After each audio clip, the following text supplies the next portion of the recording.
આકાશવાણી અમદાવાદ વડોદરા પ્રાદેશિક સમાચાર યશવી મહેતા વાંચે છે. રાષ્ટ્રપતિ દ્રૌપદી મુર્મુ આજે સાંજે રાષ્ટ્રપતિ ભવન ખાતે પદ્મ પુરસ્કાર એનાયત કરશે.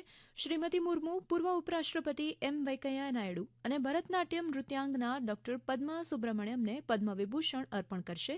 ડોક્ટર બિનનેશ્વર પાઠકને મરણોત્તર પદ્મ વિભૂષણ, અભિનેતા મિથુન ચક્રવર્તી અને ગાયિકા ઉષા ઉથપને પદ્મભૂષણથી નવાજવામાં આવશે, જેમાં ગુજરાતની પણ કેટલીક હસ્તીઓનો સમાવેશ થાય છે.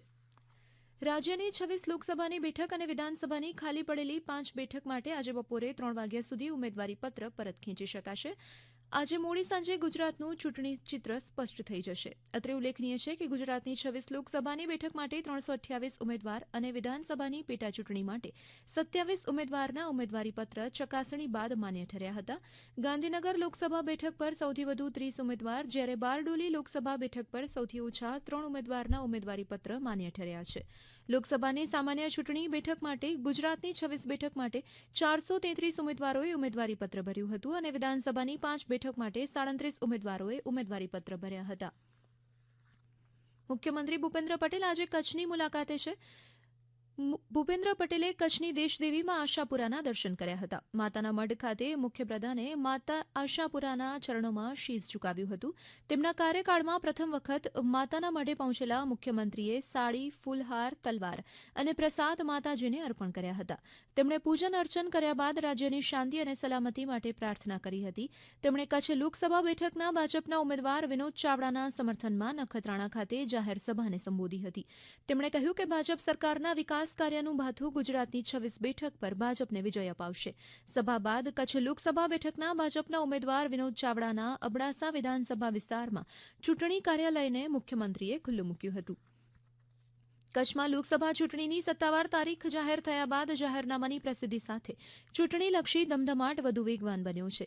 ઈવીએમનું રેન્ડમાઇઝેશન એટલે કે તારવણીની પહેલી પ્રક્રિયામાં કચ્છના 6 વિધાનસભા ક્ષેત્ર માટે 2305 કંટ્રોલ, 2305 બેલેટ અને 2488 વીવીપેટની ફાળવણી કરી જે તે વિધાનસભા ક્ષેત્રમાં તેને પહોંચતા પણ કરી દેવાયા હતા. હવે બીજા રેન્ડમાઇઝેશનની પ્રક્રિયામાં કચ્છ બેઠક પર ચૂંટણી લડતા ઉમેદવારના નામ સાથે સજ્જ થયેલા ઈવીએમની આ વિધાનસભા મતક્ષેત્રને બૂથવાર ફાળવણી કરી દેવામાં આવશે. તો કચ્છમાં ચૂંટણી પર્વને સુપેરે પાર પાડવા માટે પહેલા રેન્ડમાઇઝેશન પછી 8500 જેટલા સ્ટાફની તારવણી કરી લેવામાં આવી છે. મનસુખ માંડવિયાએ પોરબંદર સાયકલિંગ ક્લબ દ્વારા વિશ્વ પૃથ્વી દિવસે યોજાયેલી સાયકલ રેલીમાં ભાગ લીધો હતો. લોકસભાની ચૂંટણીના પ્રચાર દરમિયાન પણ તેમણે પોતાનો સમય કાઢી વિશ્વ પૃથ્વી દિવસની ઉજવણી અને તેના જાગૃતિના કાર્યક્રમને પ્રાથમિકતા આપી હતી. ડોક્ટર મનસુખ માંડવિયા પહેલેથી જ પૃથ્વીના સંરક્ષણ માટે સક્રિય છે. તેમણે પૃથ્વીને બચાવવા નવી પેઢીને અપીલ કરી હતી. નાના બાળકો સાથે તેમણે ફોટો પણ ક્લિક કર્યા હતા અને પૃથ્વીની જાળવણીમાં બાળકોની સામેલગીરીને બિરદાવી હતી. ગુજરાતમાં છેલ્લા સપ્તાહ દરમિયાન હીટવેવની સ્થિતિ સર્જાઈ હતી.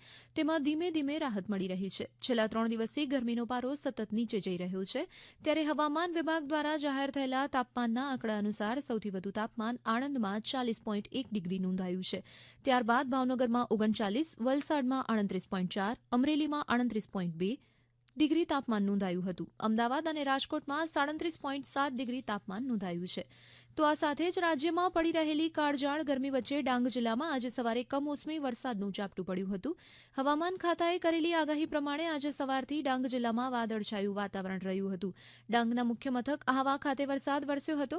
આહવાના માર્ગ પર પાણી ભરાયા હતા. મહેસાણા જિલ્લામાં ઉનાળુ પાકનું વાવેતર 10 તાલુકામાં પૂર્ણ થયું છે. જિલ્લામાં 45,000 હેક્ટર જમીનમાં કુલ વાવેતર થયું છે. મહેસાણા જિલ્લામાં 42,697ના વાવેતરનો અંદાજ હતો. તેની સામે 45,196 હેક્ટર જમીનમાં વાવેતર થયું છે. ઉનાળુ પાકનું 106% વાવેતર થયેલું છે.